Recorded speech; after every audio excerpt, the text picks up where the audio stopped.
ይስጥልኝ የዚኪ ጆርናል ነው አሁን ጀምሯል። አሁን በቀጥታ ወደ እለቱ ቤት አጫጭር ዘገባዎች አልፋለሁ። የኮሮና ቫይረስ ስጋት በሆነበት ወቅት ቤቶችን ማፍረስ ኢሰብአዊነት ነው በማለት አምነስቲ ኢንተርናሽናል አንድ ዘገባ ወጥቷል። የአዲስ አበባ አስተዳደር ህጋዊ ይዞታ የሌላቸው በማለት በርካታ ቤቶች ማፍረሱን እንዲሁም ቤተሰቦች መፈናቀላቸውን አምነስቲ ኢንተርናሽናል ባወጣው ዘገባ አስፍሯል።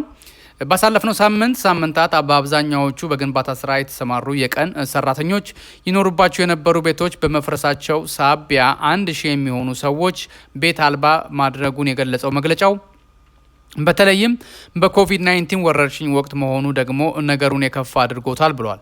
ብዙዎቹ ቤታቸው የፈረሰባቸው ግለሰቦች የኮሮና ቫይረስ ወረርሽኝ ባስከተለው ጫና ስራቸውን ያጡ ግለሰቦች መሆናቸውን ያስታወቀው የአምነስቲ መግለጫ ባለስልጣናቱ በዚህ ሳይገቱ ለማደሪያ እንዲሁም ራሳቸውን ከዝናብ ለመከላከል ብለው የሰሯቸውን የፕላስቲክ እንዲሁም ጊዜያዊ መጠለያዎችን በማፍረስ እንቅልፍ አሳጥተዋቸዋል ብሏል።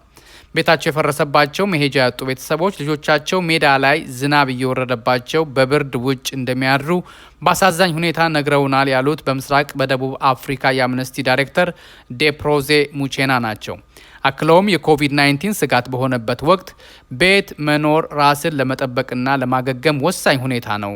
ባለስልጣናቱ ይህንን ተገንዝበው የኮሮና ቫይረስ ስጋት በሆነበት ወቅት የሰዎችን ተጋላጭነት በመጨመር ቤት አልባ ሊያደርጓቸው አይገባም ነበር ብለዋል። በቦሌ ክፍለ ከተማ የሚገኙ ባለስልጣናት የካቲት መጨረሻ ላይ የተጀመረው ቤት ማፍረስ ህጋዊ ይዞታ የሌላቸው ላይ ያተኮረ መሆኑን ቢናገሩም አምነስቲ በበኩሉ ያናገርኳቸው ቤት የፈረሰባቸው ግለሰቦች በበኩላቸው ቦታቸውን ከ13 ዓመታት በፊት ከአርሶ አደሮች መግዛታቸውን ነግረውኛል ብሏል። ባለስልጣናቱ በበኩላቸው የቦታዎቹ ግዢ ህጋዊነት እንደማያውቁና ቤተሰቦቹ የያዟቸው የጨረቃ ቤቶች መሆናቸውን አረጋግጠው የመሬቱን ግዢ የሚመለከተው በቀጥታ የአዲስ አበባ አስተዳደር መሆኑን አሳውቀዋል።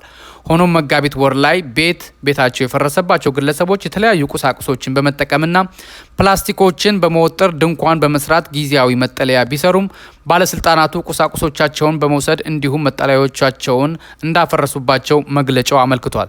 ቤት የማፍረሱ ሁኔታ በቀጣይነት የቀጠለ መሆኑን ያስታወቀው መግለጫው ሚያዝያ 6 2012 ዓ.ም ሌላ ዙር ቤት የማፍረስ ሂደት እንደተጀመረም ገልጿል።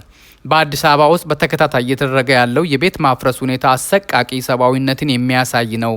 ህዝብ በኮሮና ቫይረስ ስጋት ተሰቅዝቆና ተጨንቆ ባለበት በአሁኑ ሰዓት ስራ አጥነት በተደራረበበት ወቅት እንዲህ አይነት ተግባር መፈጸም አሳዛኝ ነው። ቀጣዩ ምግባቸው መች እንደሆነ የሚያውቁ ሰዎች ቤት አልባ በማድረግ ባለስልጣናቱ ሁኔታውን ወደ ከፋ ሁኔታ እየወሰዱት ነው በማለት ዴፕሮዜ ኮንነዋል። አምነስቲ የሳተላይት ምስሎችን በመጠቀም ማረጋገጥ ችያለው እንዳለው ከመጋቢት 28 2012 ዓ.ም ጀምሮ በቦሌ ክፍለ ከተማ 40 በቅርቡ የተሰሩ ቤቶች ከጥቅም ውጭ መሆናቸውን ወይንም መፍረሳቸውን ገልጿል። በአካባቢው ቤቶች ከመፍረሳቸው በፊት በኋላ የነበረውን ምስል አነጻጽሯል። ቤቶቹም ፈንታ የተተከሉ ድንኳኖች እንዳሉ በመግለጫው ውስጥ በተካተቱ ፎቶዎች ለማሳየት ሞክሯል። በአብዛኛው ቤታቸው የፈረሰባቸው ግለሰቦች በግንባታ ዘርፍ የተሰማሩ የቀን ሰራተኞች ሲሆኑ በኮቪድ-19 ወረርሽኝ ጋር በተያያዘ ግንባታዎች በመቆማቸው ከስራ ውጭ እንደሆኑ መግለጫው አትቷል። አምነስቲ ያናገርኳቸው ያላቸውን ቤተሰቦች ያለምንም ማስጠንቀቂያ ቤቶቻቸው እንደፈረሱባቸውና ባለስልጣናቱም መጥተው ከማህበረሰቡ ጋር ውይይት አለማድረጋቸውን አስረድተዋል። አምነስቲ በበኩሉ ዓለም አቀፍ ሕግ በመጥቀስ ሰዎች ቤቶቹ የራሳቸው ይሁን ክራይ ወይንም የያዙት ቦታ ቢሆን ከመፈናቀላቸው በፊት ደህንነታቸውን የሚያስጠብቁ መመሪያዎች መተግበር ነበረበት ይላል። አንዲት እናት ለአምነስቲ እንደተናገረችው መጋቢት 28 2012 ዓ.ም ቤቷ ሲፈርስ በስራ ላይ የነበረች ሲሆን ጎረቤቷም ደውሎ እንደነገሯት ገልጻለች። ቤት ከፈረሰ በኋላ 4 ልጆቼም ሆነ ራሴ ከዝናብ ለመጠለል በፕላስቲክ ተጠቅልለን ነው የምንገኘው። ተቀያሪ ቤትም መስራት አልቻልንም፣ ምክንያቱም ፖሊስ ድንኳኖቻችንን እየወሰነብን ስለሆነ ብላለች። ስሟ እንዳይገለጽ የጠቀሰችው ይህች ግለሰብ የአካባቢው ባለስልጣናት ስለመፈናቀላቸውም ሆነ ለሚዲያ የተናገሩትን እያሰረ ነው ማለቷንም አምነስቲ በመግለጫው አትቷል። ባለስልጣናቱ ከየቤታቸው የሚያፈናቅሏቸውን እንዲያቆሙ ቤታቸውንም ለፈረሰባቸው ተተኪ ቤቶች መስጠታቸውን ማረጋገጥ አለባቸው ብለዋል። ለወደፊትም ጉዳዩ ከደረሰባቸው ቤተሰቦች ጋር ውይይት እንዲደረግና ችግሩን ከስር መሰረቱ መቀረፍ አለበት በማለት ዴፕሮዜ መልእክታቸውን አስተላልፈዋል። ይህን መግለጫ ያወጣው አምነስቲ ኢንተርናሽናል ነው። አትላንታ ክላርክስተን በሚባል ስፍራ የኮቪድ-19 ምርመራ እና የሌሎች ሕክምናዎችን በነፃ የሚሰጥ ክሊኒክ መዘጋጀቱን ኢትዮጵያዊው ዶክተር ደራራ ጢሞቴዎስ ለቢቢሲ ገልጸዋል። ክሊኒኩ ኤቴኔ የሚባል ስም ያለው ሲሆን ማንኛውም በአትላንታ አካባቢ የሚኖር የጤና መድህን ዋስትና የሌለውም ሆነ ያለው ሰው መጥቶ አገልግሎት በነፃ ማግኘት ይችላል ሲሉ ያስረዳሉ። ላለፉት 14 ዓመታት በአሜሪካ የኖሩት ዶክተር ደራራ ጢሞቴዎስ የአሜሪካ ዜግነታቸውን ያገኙት በቅርቡ ነው። ከዚህ ቀደም በጆርጂያ ግዛት አትላንታ ከተማ አቅራቢያ በምትገኘው የክላርክስተን ከተማ የምክር ቤት አባል ለመሆን ተወዳድረውም ነበር። እንደ ዶክተር ደራራ ገለጻ ክላርክስተን 13,000 ሰዎች የሚኖሩባት ትንሽ ከተማ ብትሆንም አብዛኛዎቹ ነዋሪዎች ስደተኞች ናቸው። ከተማውም የሚታወቀው በዚሁ ነው ይላሉ። አብዛኛዎቹ ኢትዮጵያውያን፣ ኤርትራውያን እና ከተለያዩ ሀገራት የመጡ ስደተኞች የሚሰሩት ስራ የታክሲ ሹፌር፣ ፋብሪካ እና ሌሎችም ለቫይረሱ የሚያጋልጡ ስፍራዎች በመሆኑ መረዳዳት እንደሚያስፈልግ አቶ ደራራ አጽንኦት ሰጥተው ይናገራሉ። ማንኛውም በአትላንታ አካባቢ የሚኖር ችግር ያለበት ሰው መጥቶ ሊያነጋግረን ይችላልም ብለዋል። ኤቴኔ ክሊኒክ እርሳቸው በቦርድ አባልነት የሚመሩት ሲሆን ከሌሎቹ ምግባረ ሰናይ ድርጅቶች ጋር በመቀናጀት አትላንታ አካባቢ የኮሮና ቫይረስ ምልክት የሚታይባቸውን ሰዎች በነፃ እንደሚመረምር ተናግረዋል። የአትላንታ አካባቢ ነዋሪዎች ሲመረምሩ ኢንሹራንስ ባይኖራቸውም ችግር የለውም የሚሉት አቶ ደራራ በአሁኑ ሰዓት በጣም በርካታ ሰዎች መጥተው አገልግሎት እያገኙ ነው ብለዋል። አሜሪካ ውስጥ አንድ ሰው የጤና ኢንሹራንስ ከሌለው በጣም ይቸገራል። ይህ የአሜሪካ አስቀያሚ ገጽታ ነው፣ ለኮሮና ብቻ ሳይሆን ለተለያዩ በሽታዎችም ጭምር በማለት አቶ ደራራ ያስረዳሉ። አቶ ደራራ በቦርድ አባልነት የሚመሩት ክሊኒክ ግን የጤና መድህን ዋስትና የላችሁም ብሎ እንደማይመልስ ያስረዳሉ። ማንኛውም ሰው የኮሮና ምልክት ከታየበት፣ የጤና መታወክ ከገጠመው የክሊኒካችን ደጃፍ ቢያንኳኳ ያለ ችግር እንደሚስተናገድ ነው ብሎም አስረድተዋል። ኢንሹራንስ ካለው ጥሩ፣ ኢንሹራንስ ከሌለውም ችግር የለውም በማለት ይገልጻሉ። የ40 ዓመቱ ዶክተር ደራራ በዚህ በኮሮና ቫይረስ ወረርሽኝ ወቅት የምግብ እጥረት ለሚያጋጥማቸውና ለሚራቡ ሰዎች ደግሞ ኢንቬንዥን አትላንታ ከሚባል ድርጅት ጋር በመሆን የምግብ አገልግሎት ላይ እየሰሩ መሆኑንም ለቢቢሲ ገልጸዋል። የቻይና አፍሪካ ግንኙነት በኮሮና ዘመን። ቻይና ለአፍሪካ ሀገራት ዋነኛ አበዳሪ የንግድ አጋር ስትሆን ከኮሮና ቫይረስ ወረርሽኝ በኋላ ምንም እንኳን በዕዳ ስረዛም ሆነ ቅነሳ ላይ ምንም ማለት ባትፈልግም በዲፕሎማሲ ረገድ ግን ግንኙነቷን አጠናክራለች። ኮቪድ-19 በአፍሪካ ከተስፋፋ በኋላ ቤጂንግ የሰብአዊ እርዳታ እጇን ለአፍሪካ ሀገራት ዘርግታለች። በዚህ ሁሉ ግን የአፍሪካ ሀገራት የዕዳ መክፈያ ጊዜያቸው ለተወሰነ ፋታ እንዲያገኙ እንዲሰረዝላቸው አሊያም እንዲቀነስላቸው ቢጠይቁም ቻይና ጆሮ ዳባ ልበስ ብላለች። በቻይና የሚገኙ አፍሪካውያን ቫይረሱን ያስተላልፋሉ በሚል ጥቃቶች እንደሚደርሱባቸው የተሰማው ደግሞ በፈረንጆቹ የሚያዝያ ወር መጀመሪያ ላይ ሲሆን ቤጂንግ ግን ጉዳዩን አስተባብላለች። ይህ በአፍሪካ በርካታ አፍሪካውያን የቻይና አፍሪካ ግንኙነት ላይ ጥያቄ እንዲያነሱ አድርጓቸዋል። የኮሮና ቫይረስ ወረርሽኝ እንደተከሰተ የአፍሪካ መገናኛ ብዙሃን አገሪቱ የቫይረሱ ወረርሽኝ የያዘችበትን መንገድ ሲያንቆለጳጵሱ የነበረ ቢሆንም አሁን ግን ቻይና ከዘረኝነት ጋር አያይዘው በማንሳት የራሷን ጥቅም ብቻ የምታስቀድም አድርገው መሳል እየተስተዋለ ነው። ባለፉት 10 ዓመታት ቻይና የአፍሪካ ሁነኛ አበዳሪ ሆናለች። ከምዕራባውያን በተለየ ለአፍሪካ መሪዎች ያለምንም የአስተዳደር የሰብአዊ መብት ጥያቄ ብድር እርዳታ መስጠት የቻይና መለያ ባህሪ ነው። በምላሹ ቻይና በአፍሪካ ከፍተኛ የመሰረተ ልማት ዝርጋታ ላይ የመሰማራት እድልም አግኝታለች። የሕክምና እና የዲፕሎማሲ ግንኙነቶች በዚህ በኮሮና ቫይረስ በአፍሪካ እና በቻይና መካከል እንደ አውሮፓውያን አቆጣጠር ማርች 10 የቻይና የውጭ ጉዳይ ሚኒስትር ቤጂንግ ለአፍሪካ የኮሮና ቫይረስ ወረርሽኝ መከላከል ስራ ገንዘብና የቁሳቁስ ድጋፍ እንደምታደርግ ተናገሩ። የገንዘብ አሰጣጡ ዝርዝር ያልተገለጸ ሲሆን በሚሊዮኖች የሚቆጠሩ የኮቪድ-19 መመርመሪያዎችና የመከላከያ መሳሪያዎች በአሊባባ መስራች በቻይናዊው ቢሊዮነር ዣክማ በኩል ለአፍሪካ ተሰጥቷል።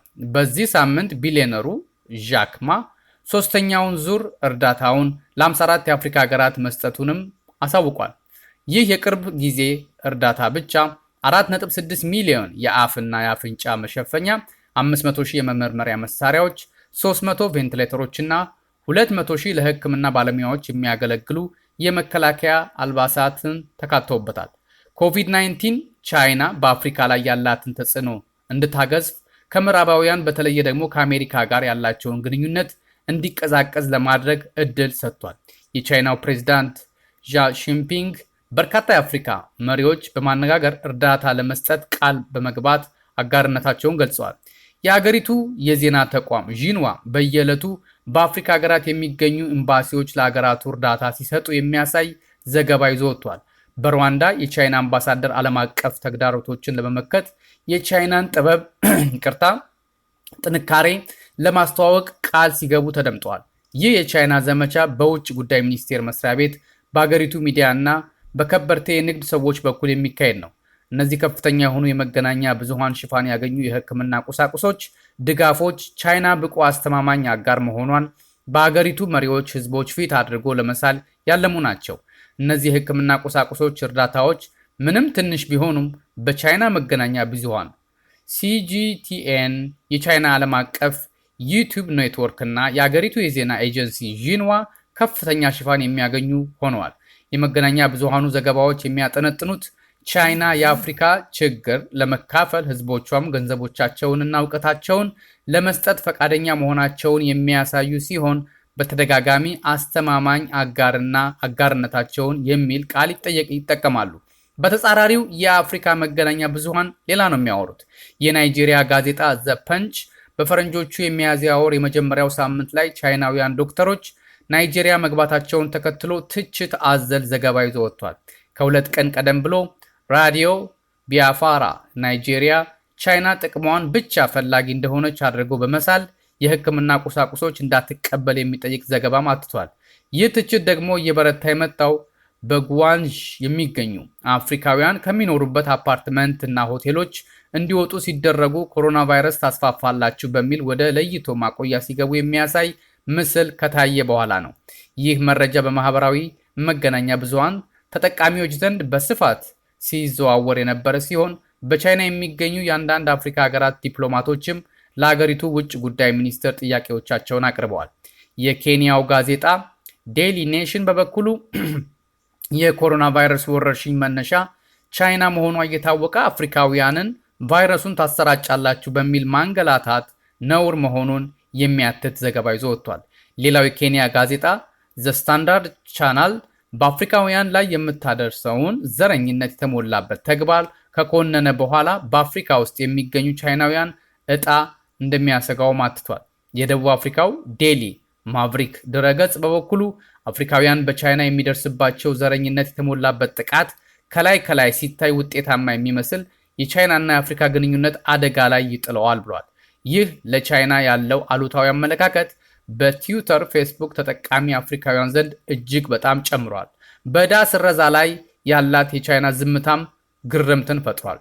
የቻይና ባለስልጣናት እና መገናኛ ብዙሃን በዚህ በኮሮና ቫይረስ ወረርሽኝ ወቅት ለአፍሪካ ሀገራት እንዲደረግ እየተጠየቀ ያለውን የዕዳ ስረዛ ጥያቄ እንዳላየ እንዳልሰማ አልፈውታል። ቻይና በአፍሪካ ለሚካሄዱ ግዙፍ የመሰረተ ልማት ግንባታዎች ብድር ታቀርባለች።